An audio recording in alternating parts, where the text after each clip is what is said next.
Hello, Culture Matters podcast. Today, I'm very excited to introduce you to our guest. Before I do that, here's a quote just for this episode. Attitude. Communicate with our guardian values and not selfish desires. Think long term. Our guest today, friend of the Culture Matters podcast, founder, Guardian Roofing and Siding. You've listened to the show. You've learned from Robert Frehafer about values, about how to be a steward of mentees and a servant to the culture, friend to Culture Matters.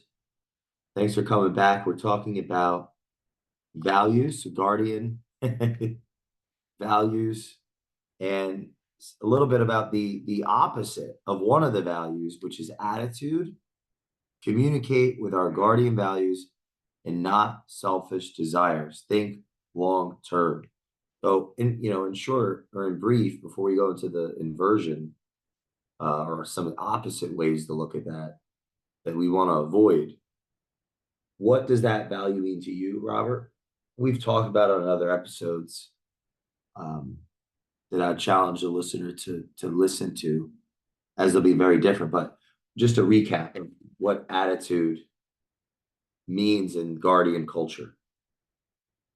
Yeah, it's even though we had this. Well, first and foremost, Jay, thanks for having me. Thanks for spending the time and doing this. This is a different medium. Together, we're here in the same room today, so it's a new scenario for me. So thanks again for taking the time and making it important to meet and talk and share these Guardian values, and hopefully for you, the listener, this is something that's impactful. So we've talked about it in the past episodes of attitude and how this has been redefined, right, within the Guardian culture.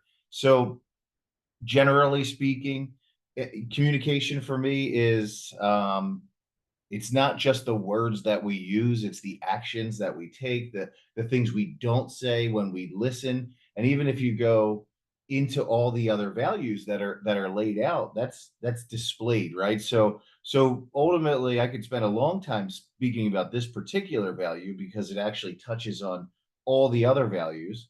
But when we're able as individuals to when I'm able as an individual to understand the other important values of Guardian and how we want to navigate the relationships in the company and to clients, customers, the community, vendors, when we're able to communicate through all of those values and not the individual selfish desires, that's the concept, right? Is to really utilize this attitude to have a reflection that we're not only individuals serving, because that's the end of it. Think long term. If Because there is something, and I believe that the heart of this was created because of the fact that we're human. We have selfish desires, and it's that selfish desire, in my experience, that can cause me to act out of the character or the value that I would most want to,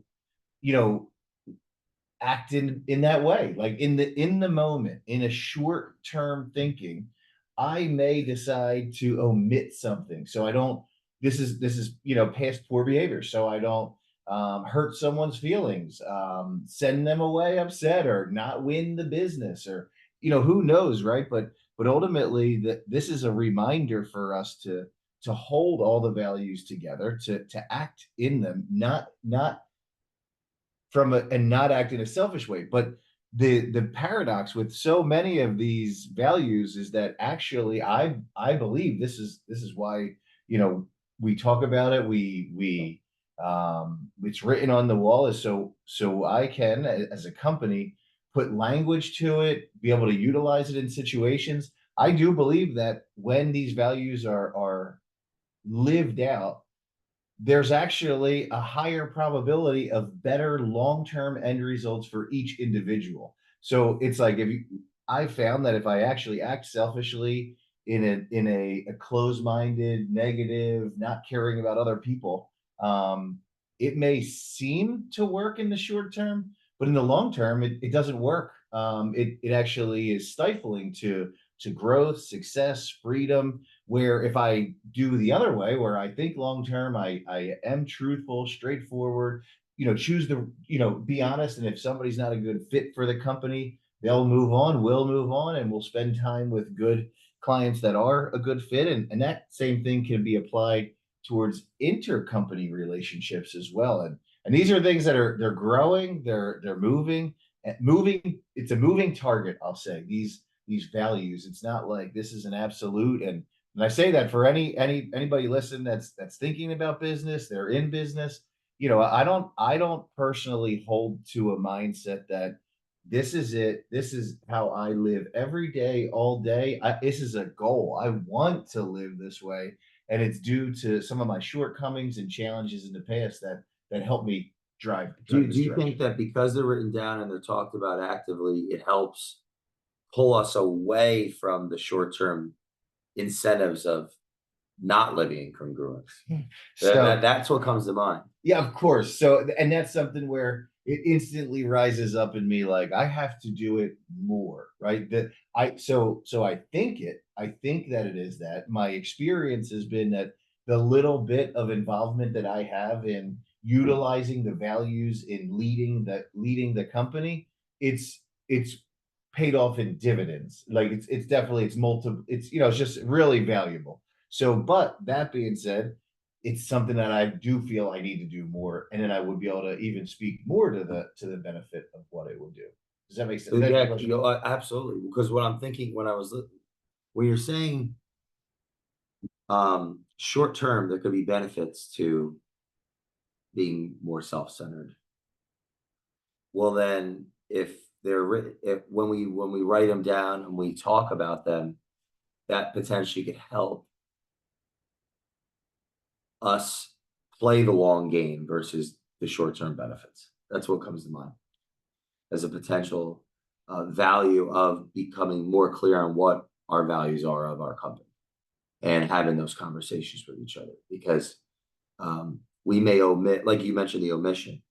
We might do that and not even remember that we did it, or like it kind of isn't a thing we even recognize in ourselves. Only someone else that's on our team tries to bring it to our attention, and we take it personally because it's our coworker. And they don't have anything to reference, like, hey, this is how we do it here in our company. They're just kind of, it's their opinion. So now I resent my coworker who's seems like they're attacking me because there's not like that external word with meaning holding both of us accountable. So I'm just going to take it personally, like they're attacking me versus they're protecting the company and what it stands for. That's what that the immediate word, as you would put it, word picture comes in my mind of the values help make it less personal where we're holding each other accountable, or at least have the potential to do that. They can also not do that based on how we use them. So it doesn't make it that easy. But that's what comes to mind. Yeah, I agree. I think that if you have nothing written and only, it really goes down the same path that you've often and I've listened and been a student of culture matters, right? That ultimately the leader is setting the tone. The values that are written on the wall are hopefully displayed by the leader, right? Like they're extracted from not just theoretic or ideal that are totally living in an opposition way. Hopefully they're lived out by the leader, they're exampled, they're going back to discuss. So if there's nothing on the wall, I say on the wall, like it's not only about being written on the wall, it's in the mind, right? It's in the action, but ultimately if there's nothing as a gauge. If there's no gauge of conduct or code of conduct, it's a bunch of people that are getting together and they're making their own decisions of this is right and this is wrong, and without any clear direction, then it becomes if a few people are saying no, we should just take all the money and not do the work and use that money to then get bigger jobs, and then once we get the bigger jobs, We'll use that money to do the work we didn't do. We'll lie to the people and tell them we'll get back to their jobs later, right? That community, that culture of people, they may overshadow the ones that say, no, let's do the small jobs now. We'll take the small, profits, and we'll do that for 2 or 3 years, and we'll have a slower growth. So the point is that culture is ultimately the people and what they agree upon. Those agreed upon actions, attitudes, word is what will write out the values. That's what the values are reflective of what is acceptable. So in that first scenario that you said, if somebody comes to another counterpart and says, "Hey, I really don't think that the way that you navigate that was ethical, moral, acceptable," whatever the things are that they're bringing up, or it just didn't seem right to me. Well, then they can have that discourse, right? And people are still going to take that personally, even when it's written on the wall. I'm going to, even when somebody brings it up, because I'm human, right? And my human nature is like, well, I don't want you to think that I'm doing something that's unethical, unmoral, or not in alignment with the value that was created, to try to keep us to a higher level, moral, ethical action, word, standard. So then it takes discord, it takes discussion at that point to understand, why is the person bringing that to you? How are they evaluating this value? How did they how are they intuitively judging my actions and my word and my thing? So once it's there, and this is not something that I'm pulling from theory, right? This is actual discussions that I've had where leaders in the company will say, "Hey, this person is acting this way, and I don't think they're in alignment with the values." And then as a leader, I feel responsible, like, oh man, I guess I should just cut them out. That's like a quick, that's not how I feel. I think to myself, like, oh, that person that's bringing it to me is thinking that I should remove the other, person in the organization because they're not living up to the said value. But it's more than that, because we have to talk about, like, well, what is it? Why do you think that? How do you interpret that value? If it's not spoken about clearly on my part of what the value means, how it's acted, how we utilize these values in the company, how could I be even surprised that somebody comes to me and says, so and so is not living up to the value? I don't think they're a good culture fit. So it's almost like using the language that I've been adopting, and to me it feels like against me, when it's not really the case. They're doing what the value is there for. So then it brought up a conversation like, hey, like, these values are not a set of determining factors where if somebody doesn't fit in line with this, that they are ousted. It's more of a value that they're created because of the fact that I've done so many of these things wrong that these are Oh, what's that's a good. necessary. So then let's talk about this. This is a goal that we're going I towards. think It's not that's a an good place absolute. to make this point, that the value of values, when they're codified, is if I don't see someone living them, well, I need to live them. Well, that really can get to a depth. Versus if I don't think you're living them, then I need to live them more in relation to you, maybe bring you back, versus just silo you and put you in a corner. Exactly. Yeah, Yeah. because so I wrote this down. I would This is something I would like want to post on threads or something. Like, the values can't be a reaction to an operator owner not doing their job, solely putting it all on their people. I've watched that phenomenon occur. It just like they cannot be a reaction to a lack of understanding or awareness of what's next for the operator, the owners, the leadership.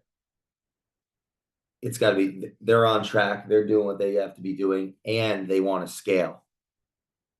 They want to scale their what they believe they stand for, and who they believe the best version of um, anyone working with the organization would have to be for the customer.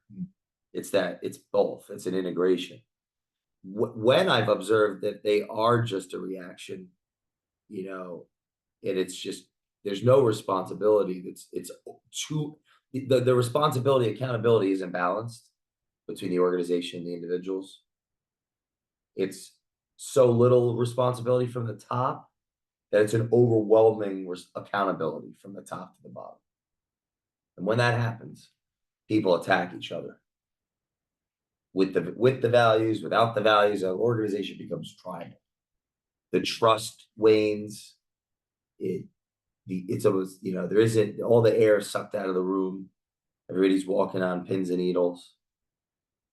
And so that component of, okay, if someone's not living the value, I need to make sure that I'm not turning it. I'm not, because I'm responsible for myself and how I show up. I'm not turning the value into a weapon or a shield. Mm. And that's something I'm constantly having to not remind the marketplace, me, and with the role that I have. Yeah. That I don't want to turn the value into a weapon or a shield, or else it loses its value. It loses its meaning. It just creates more symptoms. We're not addressing the problem. And so I think it's got to be values, and it's living the values is much more, it is the key.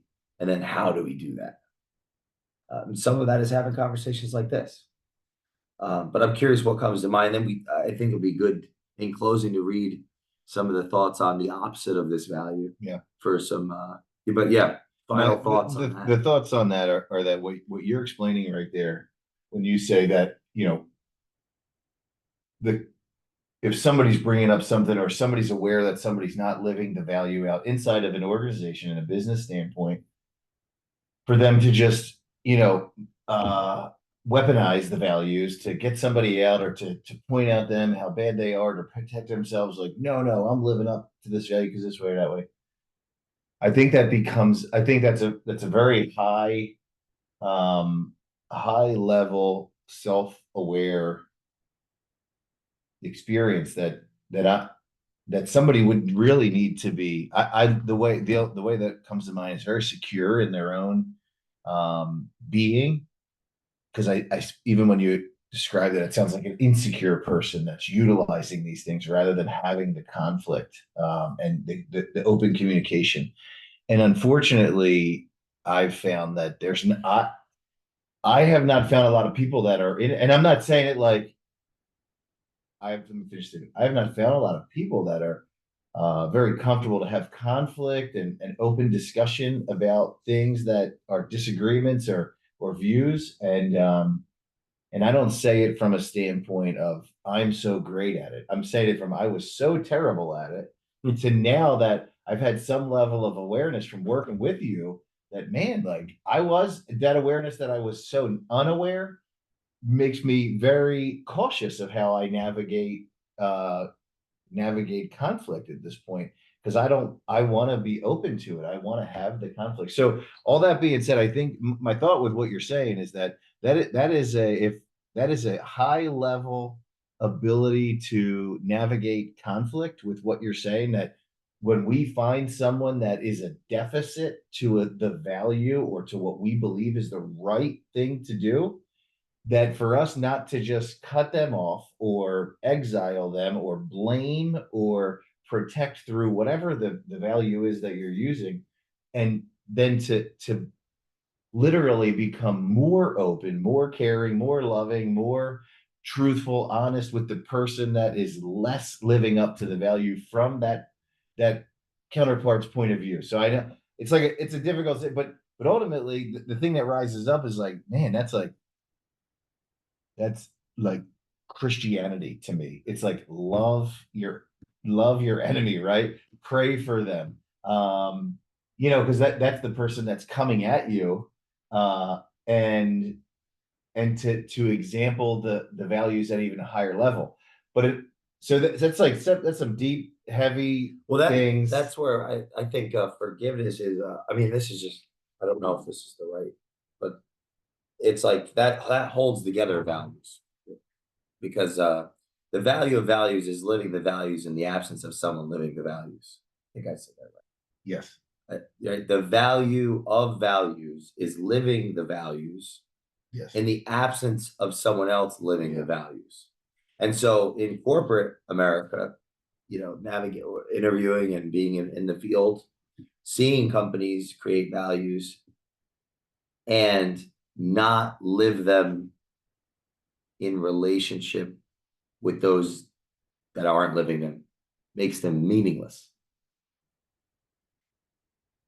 And then to me, So because they're useful remembrances of how to act and relate to each other. If I think you're not living them, then the value is to come closer to you. The value of the value, then farther away. Mhm. Writing them down. It helps us kind of. I think that ping pong or not ping pong, like that. What's that game where you're tug of war? no, it doesn't matter Yeah, if I can't say the analogy or the metaphor. Whatever. So, but what comes to mind? Like what? Yeah. So I want to comment that before we move on to the actual point of this episode today is as much as we're talking right now about the value of values, say it one more It time. could be a bit confusing if someone's not, just listen carefully. The value of the values is living the values in the absence of someone living the values. So maybe if I use if I don't think what's this value today that we're talking about? Attitude. Communicate with the guardian values, not selfish desires, think long term. I want to, if my counterpart is not doing that, I'm called to do more of it, not less, like that kind of thinking. But that's what.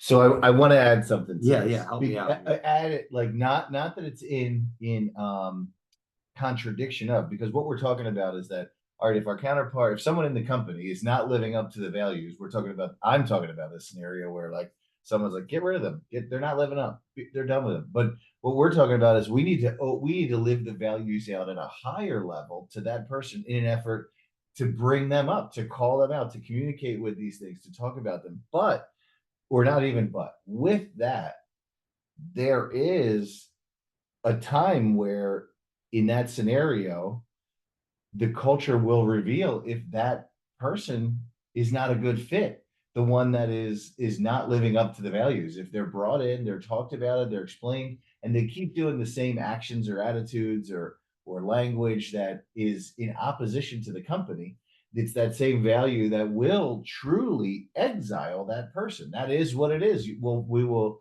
remove them from the culture. Literally, like crazy scenario would be if somebody was stealing money from the clients, right? They're thinking selfishly, not long term. And they did it once, and it was like it could be under the guise of an accident or some, I don't even know. Like, we do a lot of complicated mathematical work sometimes with the insurance scope and the way the money comes in and out and whatever. So someone could make a mistake, and actually there's 40 different line items in the insurance scope, and they could potentially add into the contract a line item that we weren't doing by accident. And we review that, and then we'll bring it up to them like, hey, we're not doing this one. It was on a different page, hidden behind something. And they're like, oh my gosh, I didn't even know that. Thanks so much for bringing it up. Well, if we look at that as that stealing, they're out, and we find them, and then we let them go right away. That's not the right attitude, rather than to bring it up. But if they keep doing that same thing, and then we're bringing it up, we're showing them, eventually it's going to show a pattern that either they're incapable of reviewing and doing the job, or that they're stealing, or whatever this thing is, and we may have to let them go. So I think that these two things are held together in tandem, that we want to live out the values at a higher level as through leadership and the community that's already adopting these. As someone comes in, it's revealed that they're not living up to the values, that then we need to live it at a higher level to display it and hopefully bring them up and talk and communicate through it. But at some point, it's the values are the same things that will be, and it could be viewed as weaponized, because we will use this as a common bond to say, hey, this is not a good fit, and to let people go to do something that would be a different fit for them. So I do want to add that in, because as much as we're talking about this through living the values at higher, it doesn't mean that that the organization then will allow somebody that could cannibalize the success of the organization through one poor actor. So there is some utility that way. Another value of the values is they increase potential conversation. Because and that's really what it's about, is that we have to have conversation constantly with one another to figure out, why do we exist? Where are we going? Where could we go? How can we get there? We're constantly having to communicate. So the value of values can increase communication, because there will be personal interpretations of everyone in the organization of what values mean to them. So how those conversations, are the conversation being had, and because as an organization grows, it can undermine the positive circumstances, positive actions.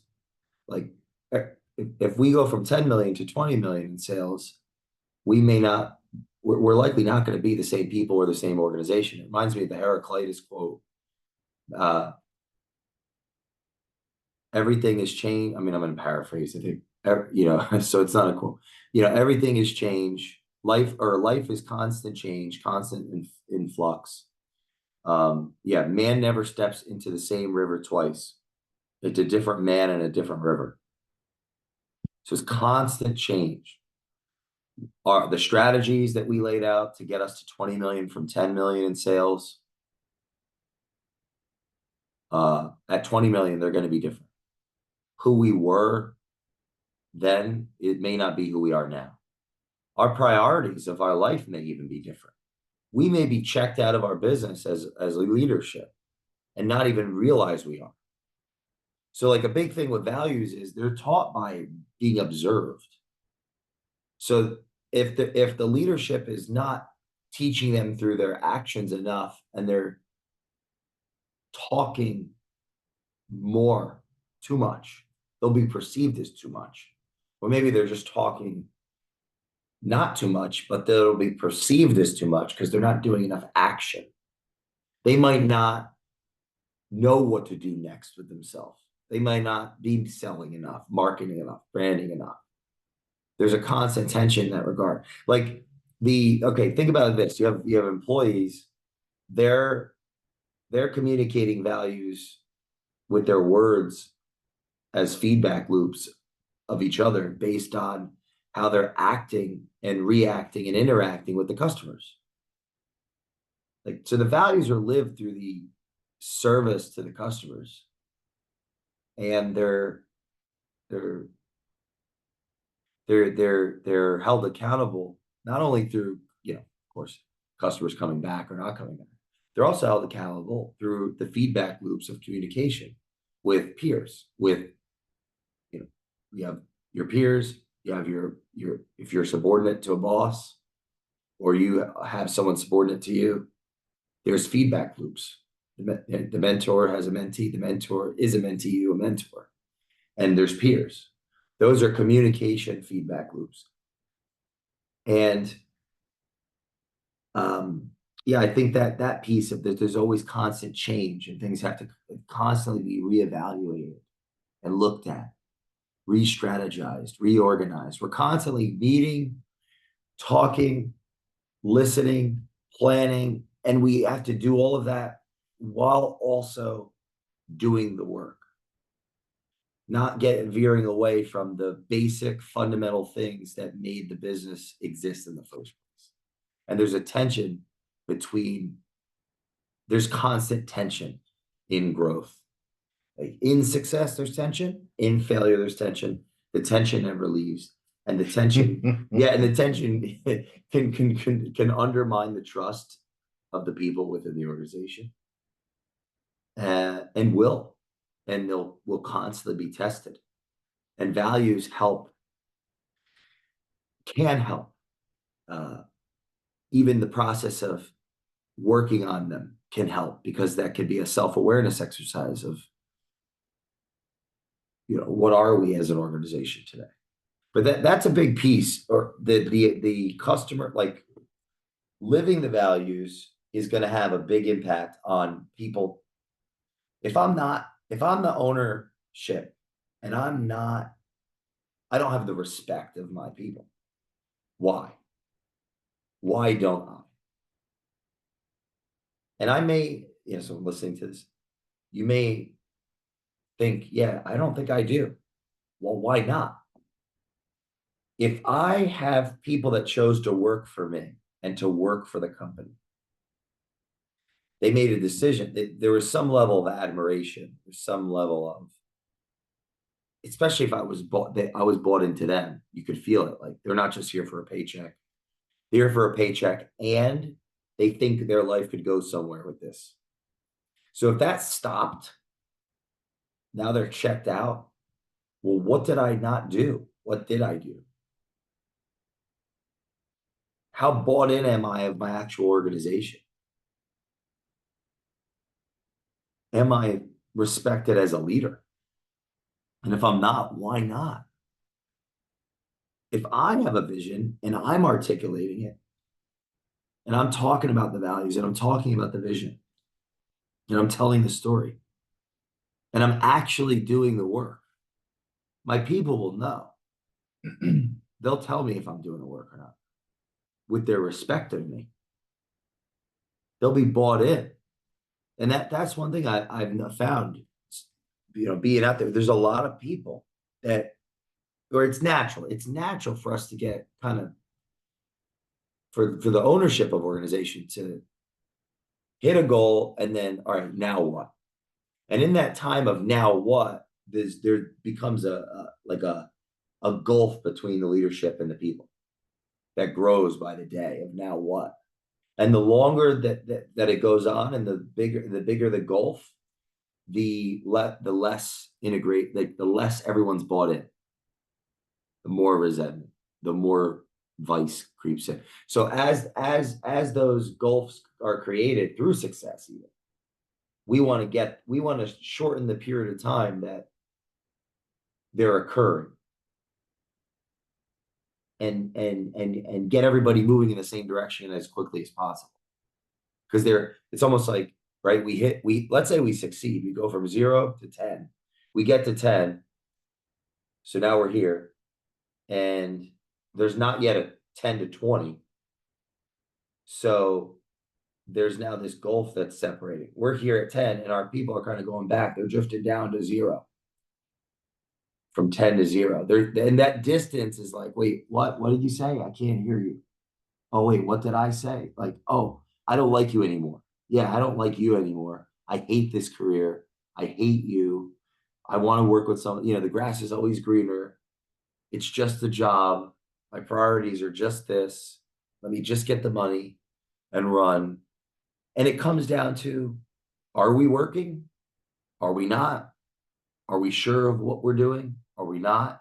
And sometimes, like, people genuinely don't want to work. People that work for organizations, people that own organizations, they don't want to do it anymore. They need to listen to a podcast to, like, get energized again, or but this naturally occurs. So that, I think, the creation of, or the codification of values helps leadership become more clear on how bought in are we actually. And if it isn't done that way, and it just becomes about how the employees need to live a certain way, I think that ends up, like, the company ends up failing anyway, because the leadership, it's the leadership not bought into themselves a lot of the time. A lot of it's backwards. It's placing blame on people that are really going to follow the leadership. That's a big piece. These investment companies that buy companies, they make their money by looking for that. Because, like, oh, this is 30 million. We can take it to 50 with this. Well, why didn't the people inside of it figure that out? Well, because they're checked out, Hmm. you know, and so yeah, I see a lot of that, and I would bet money that the listeners can relate to that, whether they work for a company, they own a business, and they felt that you've been in that position before. Um, it happens, and if that you're in that position, seek guidance, seek help. Uh, you know, I don't know. Final thought. We didn't even read the thing, but I think that's cool. That's we should, and we definitely we'll have to do a part two on this. Yeah. Final thoughts. Final thoughts are that a lot. We just went into a lot of leadership, staff, call it like employees, however you want to break it down, the team, and how the cycles go through, and then going from there into the value of a business, and how an investment group can see the value that someone inside the business can't see as a value. And I would say there's also additional layers to that, where you could say from one scenario, great, we go from 0 to 10, we hit 10, then the staff starts to fall back if they're not back on track to go from 10 to 20, and the separation can occur. There's not the communication matched with the work from leadership, so the staff is separate. That's what you described, and not in an argumentative standpoint, but in the fact that this is, and I know that you're aware of this. This is multi-layered, meaning it's something where, okay, the leader has driven and pushed so hard to get to this point where they're like, oh, I could breathe now for a minute, not even recognizing that, all right, the staff is still moving, they still have to do what they're doing in the company, the team, and then that separation can go on, and next thing you know, it's like you're pushing this boulder back up the hill again. There's just these other unknown, and if unknown variables. If the leader did it at the compromise of their health, physical health, relational health with spouses, Which is children, likely. likely, then they're like, now I have to focus on these things, right? One thing that hits me so hard is this very simple statement, like, they spend so much of their health making money, and then they spend so much of their money trying to get health back later, right? Like, so that comes into this mindset of, Yeah. of balance, right? And not and again, that's a touchy word these days, of balance. It doesn't mean I work 5 hours and I exercise 5 hours. It's just a proper allotment. It could be 20 minutes of running and 20 hours of work, like whatever that balance is that's laid out. So all that being said, there's so many layers to this, even in the concept of, all right, this investment company that wants to come in, they see the value in this company, where the owner or the leadership doesn't see the same value, because the one scenario that you said is that they're checked out, right? Maybe now they're focusing on their family and this and that. The staff's relationship is dwindling, but it could also be their lack of awareness. I think so many, from my own experience, so many entrepreneurial spirits are coming from this traumatized youth and young life, or from this, you talk about this liar lid journey, about how you have this antagonist or protagonist, and they switch places. And just like you talked about in this scenario, where the staff comes in, they believe in the leader, they're bought in, the leader's bought into them, and then something changes, and they change this view, and then they get this energy to go and start their own thing.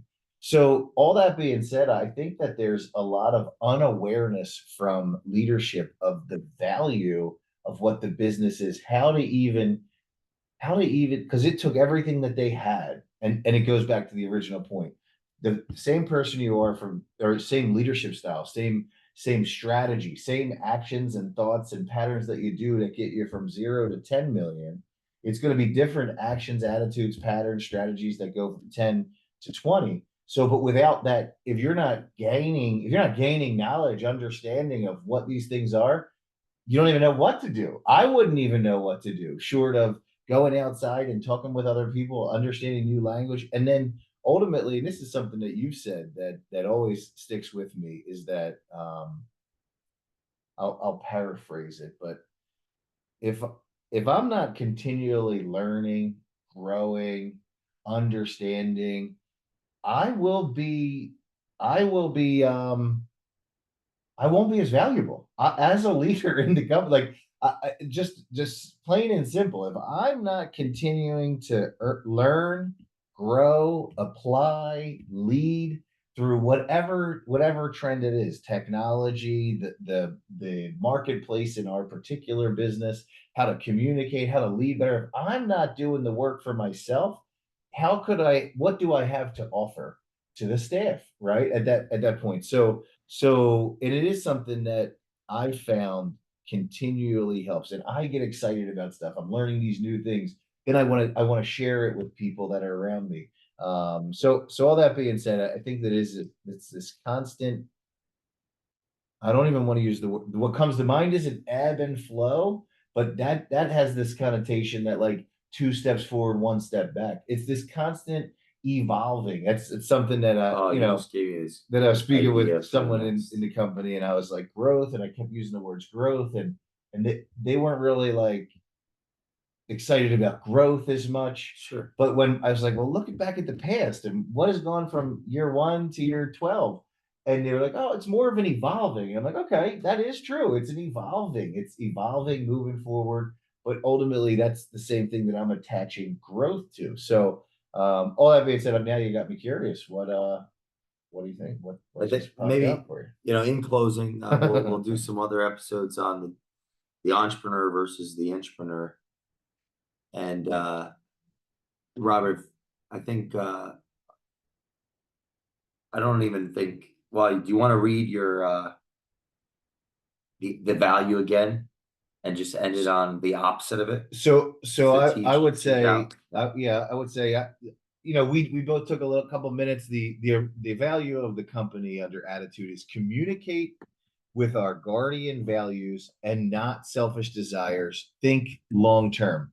I know that you have something written on your end, and I have something written on my end. I say we read through them, and then we'll move on, right? Because ultimately, that's not really what even it needs energy. We all know what that will turn into. What I have on mine is, rather than communicate, it's hide behind, omit, and lie, serving our selfish desires and obsessed with short-term self wins at the cost of all others. That's how I wrote that in the opposite That's the opposite of of the yeah, value. that's what I have written. And the value that we talked about today was attitude. Communicate with our guardian values and not selfish desires. Think long term. Yeah, I thought an opposite of that could be communicate with, obviously communicate with our selfish desires. Think in the now, seize the day. Who's got my money? Yeah. Quote, your job is to get the client's money from their pocket into your pocket. Mark Hanna, Wolf of Wall Street. I just, play on pop culture a little bit, right? See some of Yeah. these buzzwords that we hear. We're constantly being told and conditioned different philosophies. There's so many ways to run a business, and the audience has to decide how they want to run theirs. And I think that's something to take away. I think the world is telling us in the entrepreneurial space that we should be shameful of ourselves if we're working as owners, like in our business. We should feel shame. We should feel guilt. I think that's implicit in the narrative. You're still working. You haven't. It's very like the pop culture passive this and passive that and all of that. I think being a student of culture is the antithesis to culture. Because if I step away and we don't talk for a year and a half, then we don't have a relationship. And so what culture do we have? Like you work on relationships, you communicate on relationships, you work together with people that you have relationships with. And So I think the audience has to decide what kind of business that they want to build as they listen to these episodes. This is one of, over a dozen on values that I'm going to challenge everyone listening to this. Please go through and look at what Robert has to say on the Culture Matters podcast, and you can decide for yourself, how do you want to run your business? How do you want to work for the company that you're working at? What do you want from your life? How much of your life do you want to invest into your work? And so on and so forth. So we'll see you next time on the Culture Matters podcast.